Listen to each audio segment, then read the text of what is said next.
युवा नेता, माननीय विधायक और माननीय मुख्य श्री नवीन जायसवाल जी, झारखंड के पिछड़ा समाज जिसकी आबादी लगभग 50% है और उनकी भावनाओं के साथ लगातार खिलवाड़ करने का काम करती है, और बीच बीच में इतनी बड़ी आबादी, इतनी बड़ी समाज को,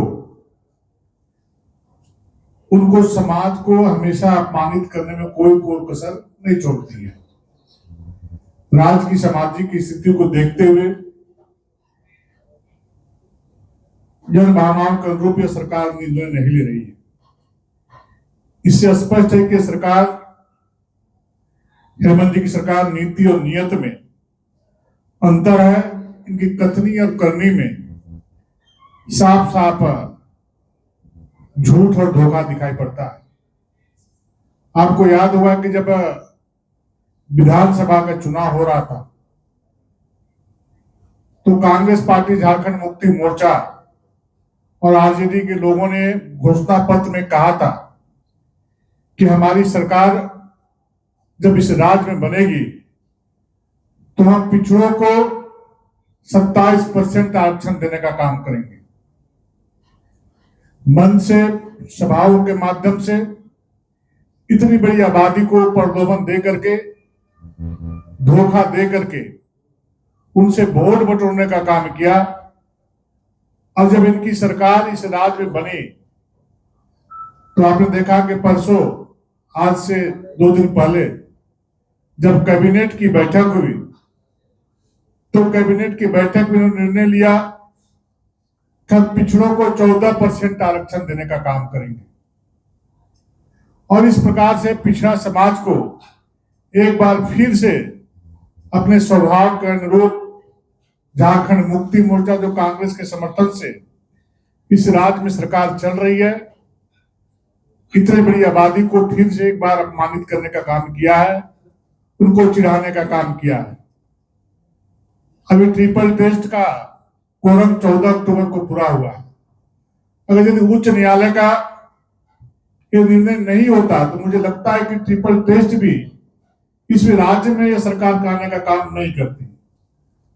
आपने देखा कि जब यहाँ पर पंचायत चुनाव जब हुआ तो 50% जिस जाति की आबादी है, जिस समाज की आबादी इस राज्य में है, उस राज्य में पिछड़ों को पंचायत चुनाव में आरक्षण से वंचित करने का काम यही हेमंत सोरेन जी की सरकार ने किया है।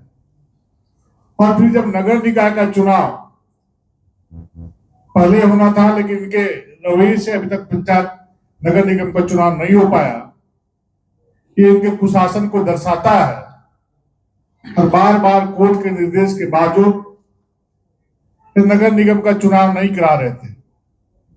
लेकिन जब अब सामने नगर निगम चुनाव कराने के लिए इनको बाध्य होना पड़ रहा है, तो फिर से जो इन्होंने कहा था चुनाव के समय कि हम 27% इस राज्य की आधी आबादी को देने का काम करेंगे, तो नगर निकाय चुनाव में भी पिछड़ों का जो आरक्षण है इतने बड़े समाज का, उससे फिर उनका अधिकार छीनने का ये षड्यंत्र करने का काम कर रहे हैं।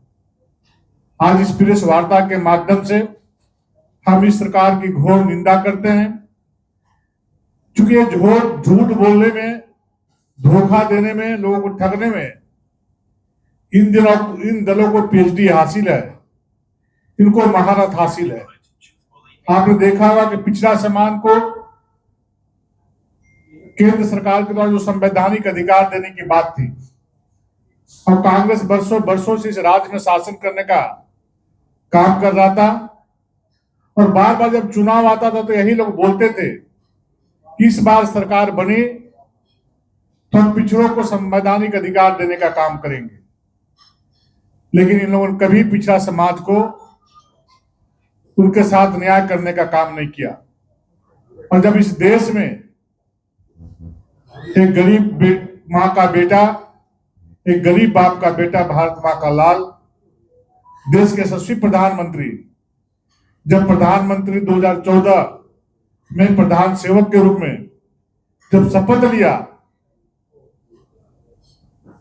तो आदरणीय प्रधानमंत्री श्रीमान नरेंद्र मोदी जी ने पिछड़ा समाज को संवैधानिक दर्जा देकर के एक प्रकार से सम्मान देने का काम किया, उनको अधिकार देने का काम किया। तो लगातार इनका इतिहास रहा है कि पिछड़े समाज के जब भी कोई नेता आगे बढ़ते हैं तो उनको बाइज्जत, उनको अपमानित करके उनको कुर्सी से हटाने का काम किया है। इसका उदाहरण सीधा सीधी है कि सीताराम केसरी जैसे वरिष्ठ कांग्रेसी जो पिछड़ा समाज से आते थे उनको कान पकड़ करके कुर्सी से हटाने का काम किया था। तो दूसरी तरफ भारतीय जनता पार्टी उपराष्ट्रपति जैसे पद पर एक पिछड़ा समाज का बेटा को कुर्सी में बैठा कर उनको सम्मान देने का काम किया है, समाज को सम्मान देने का काम किया है। तो दूसरी तरफ देश के यशस्वी प्रधानमंत्री के रूप में आदरणीय नरेंद्र मोदी जी को भी प्रधानमंत्री बना करके एक इतने बड़े पिछड़ा समाज को सम्मान देने का काम किया है। और देश के यशस्वी प्रधानमंत्री सबका साथ, सबका विकास, सबका विश्वास, सबका प्रयास के भाव से जाति, पाति, धर्म से ऊपर उठकर, संप्रदाय से उठ करके सभी लोग को साथ लेकर के चलने का काम कर रहे हैं और समरूपता के भाव से आज देश को नहीं, देश को दुनिया के सामने सम्मान देने का काम कर रहा है। एक तरफ भारतीय जनता पार्टी समग्र समाज की चिंता करती है, सभी समाज को साथ में लेकर के चिंता करती है चलने का। नरेंद्र मोदी जी सभी लोगों को सबका साथ, सबका विश्वास, सबका प्रयास, सबका विश्वास के साथ लेकर चलने पर विश्वास करते हैं। तो दूसरी तरफ कांग्रेस पार्टी, झारखंड मुक्ति मोर्चा, राष्ट्रीय जनता दल जो आधी आबादी झारखंड का है उसको बार बार अपमानित करके चिढ़ाने का काम करती है। मैं पुनः इनके आचरण से, इनके व्यवहार से आज झारखंड का पूरा पिछड़ा समाज काफी आक्रोशित है, काफी क्रोधित है और आने वाला चुनाव में निश्चित रूप से पिछड़ा समाज, साथ ही साथ सभी समाज, सभी वर्ग को जिन लोगों ने छलने का काम किया है, आपको इसका रिजल्ट सामने देखने को मिलेगा। आज के दिन में इतना ही। बहुत बहुत धन्यवाद।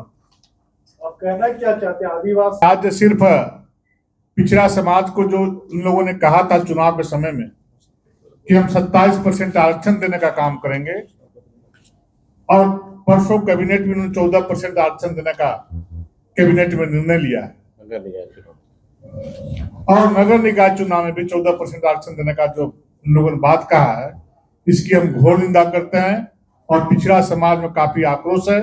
जिस प्रकार से इतने बड़े समाज को किए गए घोषणे से पीछे हट करके इनको अपमानित करने का काम किया है, इसका हम निंदा करते हैं।